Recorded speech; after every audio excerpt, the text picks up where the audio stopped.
Friends, this is Mainak Misra and welcome back to my channel. First of all, let me say sorry to you as I was not able to make a video in last 1 month because I was busy writing movie reviews on my website www.mainakmisra.com. So I could not make a video in last 1 month, so sorry for that. Hope you and your family members are absolutely fine and you are doing great. You are taking care of yourselves and your family members. So let me start with the film review that I'll be doing today. This film is a beautiful love letter to the Hollywood's golden era by none other than Quentin Tarantino, and the film is Once Upon a Time in Hollywood. So I think that you have already seen this film, and let me start with this: that anybody who is watching this film, he has to research little bit about the background of this film. The viewers need to research, and the viewers need to be aware of the happenings, the incidents that were happening during the Hollywood's golden era, that is 1960s Hollywood. Otherwise it will be a little difficult to appreciate this film. So this film is about that Hollywood's the signboards, the billboards, the hoardings, the neon lit neon lit signboards on the restaurant. And so beautifully Quentin Tarantino has captured 1960s Hollywood. If you see this, so you will be mesmerized. You will love this film. So before seeing this film, you have to be aware of the incidents that are happening that time. Like the Hollywood was evolving. So from the Western, it was turning to be more contemporary ideas, and Roman Polanski made it big in Hollywood through Rosemary's Baby in 1968. So Roman Polanski is a big name that time. Sharon Tate, his wife, she was a promising face. She was cast in a couple of comedy films, and she was considered as one of the most promising faces in upcoming Hollywood. Bruce Lee is a big name, he's a huge star that time. And Charles Manson became a cult leader, and he and his followers were involved in heinous crimes like murdering people. So these were the premises for this film, Once Upon a Time in Hollywood. So this, Quentin Tarantino's objective is not to tell a particular story, but this film is about all those incidents that were happening that time. So it is a kind of cinematic representation, a cinematic read of that era. So if you know little bit about the background information in 1960s Hollywood, then I am sure you will enjoy this film. So this film is about two main characters, Rick Dalton and Cliff Booth. Rick Dalton is played by none other than Leonardo DiCaprio, and Cliff Booth is played by Brad Pitt. They are very good. Rick is an actor mainly in Western series. So he is a very big hit in 1950s Western television series Bounty Laws, and Cliff Booth is his stunt double. So Cliff, let me tell you a little bit about the Rick. So Rick is very famous, was very famous in the 1950s, but now as Hollywood is evolving, he is finding little difficult to transform from the television to the big screen. He is finding little difficult. It is his transition period. That is about Rick, and he has bipolar disorder. So sometimes he breaks down, he cries. And Cliff Booth is he is very strong man. He fought in World War II. He is a World War II veteran, and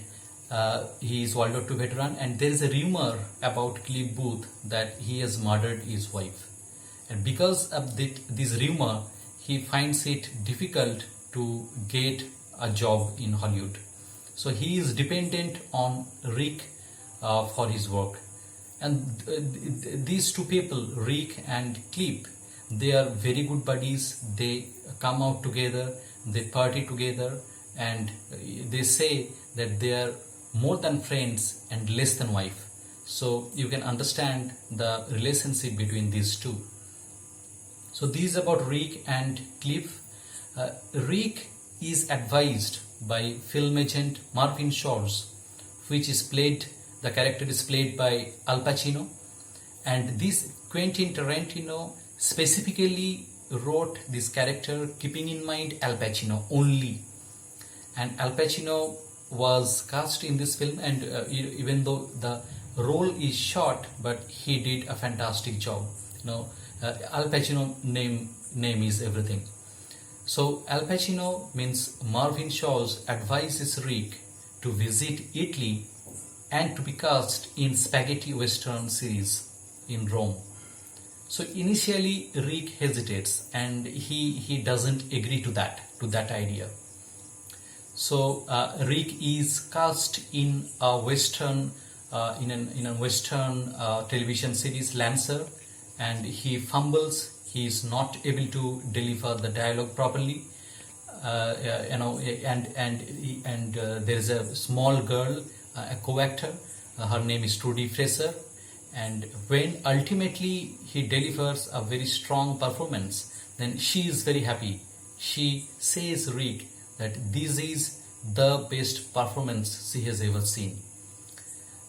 And then one day, when Cliff Booth was coming in his car, at that time he sees a hippie girl. You must be aware about the hippie culture that happened during 1960s, and the girl's name is Pussycat, and Cliff gives her a lift, and he takes her to the George Spahn Ranch.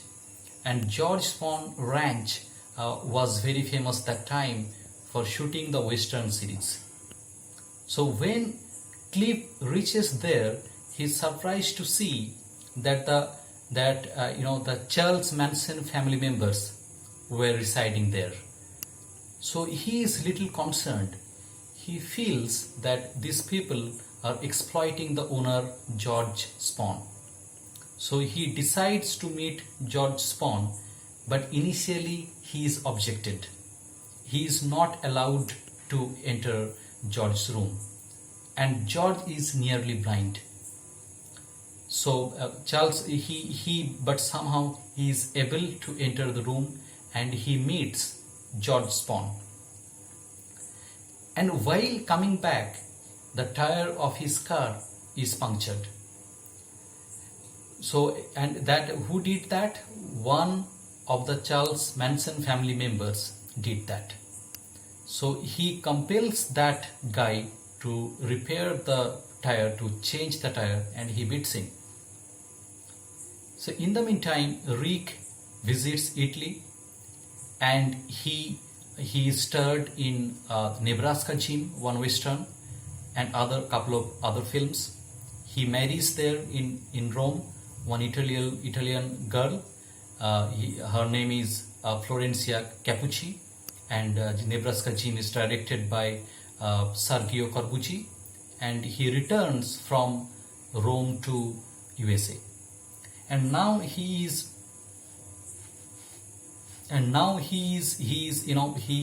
has some financial burden because he is married. So he tells Cliff Booth very politely that I can no longer afford your services. So but they are very good buddies. So Cliff understands that. They go for a party, and in the meantime, Charles Manson's family members, they decide to kill the Polanski and his wife Sharon Tate. So that time, as I told earlier, that Polanski that time made it big in Hollywood, and his new name, and Rick, his bungalow is just beside Rick's house. It is 10050 Cielo Drive. So Rick dreams that one day he would be cast in Polanski's films. So Charles Manson family members, they decide to kill Roman Polanski and his wife Sharon Tate. But while they're on the way, they stop just beside Rick's house, and Rick can hear the loud horn from their car. So there is an altercation happened between Rick and Charles Manson family members, and that time they changed the plan. So instead of killing the Polanskis, they decide to kill Rick. So they enter the house, and there they see Cliff Booth, who was preparing food for his dog Brandy. Rick and Cliff kill all the family members of all the people from Charles Manson family members who came to murder them, and Cliff Booth is injured, is very brutally injured. So he was shot and he was stabbed. So while he is being taken away in ambulance, so that time they get invitation. Rick gets invitation from Jay Severin, who is Sharon Tate's friend, they invite for a drink, which Rick agrees. So this is the plot of this film, but these are all interconnected. Like that time, Bruce Lee was a big name, Sharon Tate was a very promising face, Roman Polanski made it big. So this film is a kind of a love letter, a tribute to that golden era. It's 1960s Hollywood. And about the technical departments, Robert Richardson did a fantastic director of photography, cinematography. It was shot in 35mm and 8 and 16mm. Fred Ruskin's editing was very good. The song selection all were from that golden period of Hollywood. Very nice song selection, and as I mentioned earlier, the billboards, the hoarding and everything carry the feel of 1960s Hollywood, and no love letter to Hollywood can be better than this. But one thing I didn't like is that the way Bruce Lee was represented in the film. So it is shown that Bruce invites Cliff Booth for a fight, and then Cliff Booth actually beats him. But Bruce Lee's personality was not like that. Bruce Lee was a very humble person. So I think Tarantino should have avoided this. Because Bruce Lee is a cult figure, larger than life figure. So I think he should have avoided that. And other than that, this film is it will bring multiple memories of that era. People can enjoy, they can feel the neon lit billboards, the empty streets, the vintage cars, the costumes by Arian Phillips, which carries the mood of 1960s, 68, 69. So everywhere and on every frame you will get a view of that era. So from seeing me you can understand the feelings towards this film. And even though I have not experienced that era, but we all have heard from our family members or somebody else about that time period. So it makes us nostalgic. As cinephiles, as moviegoers, I think everybody should watch that film, and this cannot be better than a tribute, cannot be better than this to that golden era. And when it comes from a filmmaker like Quentin Tarantino, who is very beloved and people love him, it makes perfect sense. So I think you will watch this film, already have watched, and thank you for watching this video. And please subscribe to my channel until I make the next video. Thank you and bye.